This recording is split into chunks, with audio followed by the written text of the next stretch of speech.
ఓం శ్రీ మాత్రే నమః. ఓం శ్రీ గురుభ్యో నమః. అందరికీ నమస్కారం. భారతీయ హిందూ సాంప్రదాయానికి స్వాగతం.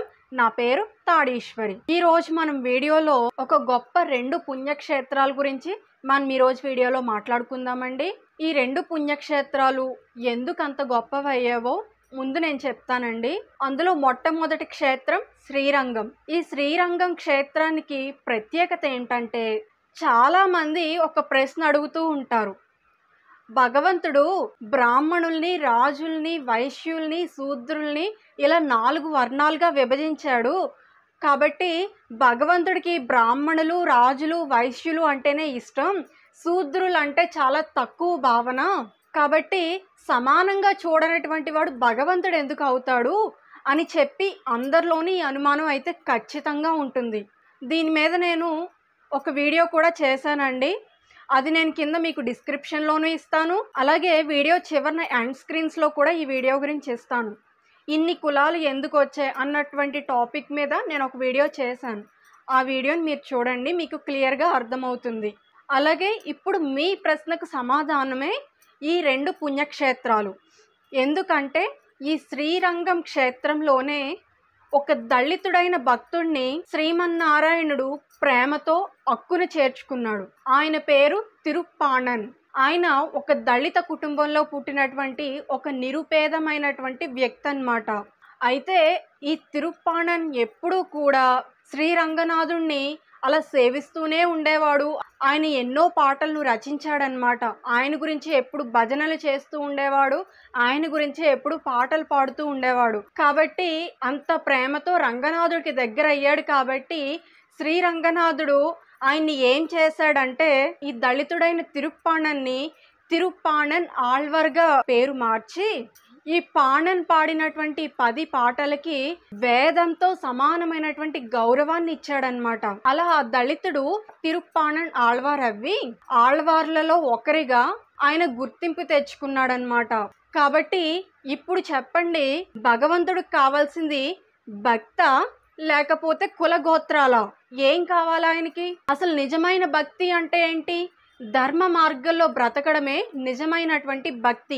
అసలు బ్రాహ్మణుడు అంటే అర్థం ఏంటో తెలుసా అండి? బ్రాహ్మణుడు అంటే బ్రహ్మత్వంతో బ్రతకడం అని అర్థం.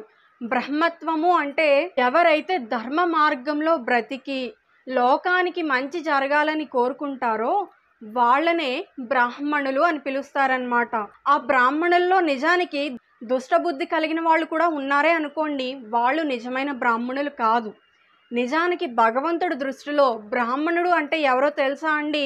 నిత్యం కూడా ధర్మ మార్గంలో ప్రయాణం చేస్తూ ధర్మాన్ని వదిలిపెట్టకుండా సమాజానికి మేలు చేసేటటువంటి పనులు చేస్తూ ఎవరు బ్రతుకుతున్నారో వాళ్ళే నిజమైన బ్రాహ్మణుడు. అటువంటి వాళ్ళు దళిత కుటుంబాల్లో పుట్టినా సరే, శూద్రులుగా పుట్టినా సరే వాళ్ళని బ్రాహ్మణులుగానే పరిగణిస్తారు. అటువంటి వాళ్ళు భగవంతుడి దృష్టిలో నిజమైన బ్రాహ్మణులుగా ఉంటారు. కాబట్టి ఈ శ్రీరంగంలో ఉన్నటువంటి శ్రీరంగనాథుడు కులం కంటే నేను గుణానికే ప్రాధాన్యత ఇస్తాను అని మనందరికీ నిరూపించాడు కదా. భగవంతుడికి నిజంగా కావాల్సింది కులం కాదు, గోత్రం కాదు, భక్తి అని ఈ ఒక్క క్షేత్రం నిరూపణం అయితే చేసింది కదా. అలాగే ఈ శ్రీరంగంతో పాటుగా మరొక దళితుణ్ణి మరొక క్షేత్రంలో కూడా అనుగ్రహించారనమాట. ఆ క్షేత్రమే కుంభకోణం. భారతీయ విద్యలన్నిటికీ, వేదాలకి మూల కేంద్రంగా విలసిల్లినటువంటి కేంద్రం కుంభకోణం. ఇక్కడ మీరు స్క్రీన్ మీద చూస్తున్నారు, ఇక్కడ పడుకొని ఉన్నటువంటి స్వామివారు కొంచెం లేవబోతున్నట్లుగా ఉంటారు. ఇలా ఎందుకు అనంటే, ఒక దళిత భక్తుడు ఎప్పుడూ కూడా నిత్యం ఆ కుంభకోణ క్షేత్రంలో ఆయన్ని సేవిస్తూ, ఆయన మీద భజనలు చేస్తూ, నిత్యం ధర్మ మార్గంలో ప్రయాణం చేస్తూ, నిత్యం ఆ స్వామివారి మీద పాటలు పాడుతూ, నిత్య భక్తితో తృప్తిగా జీవనం సాగిస్తూ ఉండేవాడనమాట. ఆయన భక్తికి మెచ్చి ఆ కుంభకోణంలో ఉన్నటువంటి స్వామివారు ఆయనతో మాట్లాడుతూ ఉండేవారనమాట. ఒకసారి ఆ దళిత భక్తుడు, ఎందుకు ఇలా పడుకుని ఉన్నావో లేచి చెప్పవయ్యా అని అనగానే, అప్పుడు ఆ దళిత భక్తుడి కోసం ఆ స్వామివారు లేచి సమాధానం చెప్పబోతూ ఉంటే, అప్పుడు ఆ దళిత భక్తుడు, అయ్యో అర్చా విగ్రహం కదలకూడదు కదా, అక్కడే ఆగు అని అనగానే లేవబోతున్నటువంటి ఆ స్వామివారు అక్కడే ఆగిపోయాడనమాట. ఆ దళిత భక్తుని పేరు భక్తి సారులు అన్నమాట. ఆయన్ని తిరుమషిసై ఆళ్వార్గా పూజలు అందుకునేటట్లుగా ఆ స్వామివారు ఆయన్ని అనుగ్రహించారనమాట. ఆ తిరుమషిసై ఆళ్వారికి నైవేద్యం పెట్టాకనే అక్కడ స్వామివారి నైవేద్యాన్ని ఆరగిస్తారనమాట. అందుకే కుంభకోణంలో ఉన్నటువంటి స్వామివారిని ఆళ్వాన్ అని లేదా ఆళ్వార్ని పిరాన్ అని పిలుస్తారనమాట. ఈ తిరుమషిసై ఆళ్వార్ని కుంభకోణంలో ఉన్నటువంటి ఆ స్వామివారి పేరు మీదుగానే ఆరావము దాళ్వాన్ అని ఆ దళిత భక్తుణ్ణి భగవంతుడే గౌరవించాడంట. కాబట్టి ఇప్పుడు చెప్పండి, స్వామివారికి ఎవరంటే ఎక్కువ ఇష్టం? ఆ పై 3 వర్ణాల వాళ్ళంటేనే ఇష్టమా, లేకపోతే ఎవరు ధర్మ మార్గంలో ప్రయాణం చేస్తూ బ్రతుకుతున్నారో వాళ్ళంటేనే ఇష్టమా? ఎవరంటే ఇష్టమని ఈ క్షేత్రాలు నిరూపించాయి?